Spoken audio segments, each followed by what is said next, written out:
So தீபத் அதுமா எதனா ஸ்வீட் வாங்கலாமா அப்படின்னு சொல்லி யோசித்தேன். சரி நம்ம ஏன் ஸ்வீட் கடையில் வாங்கிட்டு செய்யணும், நாமளே ஒரு ஸ்வீட் எக்ஸ்பர்ட் ஆச்சு அப்படின்னு சொல்லிட்டு ரொம்ப வித்தியாசமான ஸ்வீட் அப்படின்னு சொல்ல முடியாது, எல்லோரும் செய்கிற ஸ்வீட் தான். ரவை கேசரி தான் இன்றைக்கி நான் செய்ய போகிறேன். ஸோ அதுக்கு ஒரு கடாய் வச்சுக்கோங்க. போராட்டம் பண்ணி ஒரு ஸ்பூன் நெய் ஆட் பண்ணேன். அதில் 1 டம்ளர் வந்து ரவை போட்டு இப்போ தான் ஸ்டார்ட் பண்ணேன். அதுக்குள்ளே என் பையன் அடுத்த இன்றைக்கி ஸ்வீட் செஞ்ச மாதிரி தான் அப்படின்னு சொல்லி எப்படியோ ட்ரை க்ளீன்லாம் பண்ணிட்டு வந்து ஸ்டார்ட் பண்ணிட்டேன்.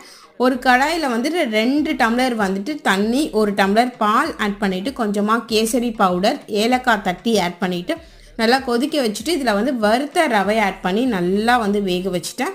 ஸோ இதில் வந்து பார்த்திங்கன்னா 1 டம்ளர் ரவைக்கு 3/4 டம்ளர் வந்து சர்க்கரை எடுத்திருக்கேன் நான் அன்றைக்கி. இது இதோடு போட்டு நல்லா வந்து கிண்டிட்டு வறுத்த முந்திரி திராட்சைலாம் வந்து இதோட ஆட் பண்ணிட்டிங்கன்னா சூப்பரான ரவை கேசரி ரெடி ஆகிடும். ஸோ யூடியூப்லலாம் காட்டுற மாதிரி வந்து இந்த மாதிரி வந்து நம்ம ட்ரை பண்ணலான்னு சொல்லி பண்ணேன். போராட்டத்துக்கு பிறகு வந்து பார்த்திங்கன்னா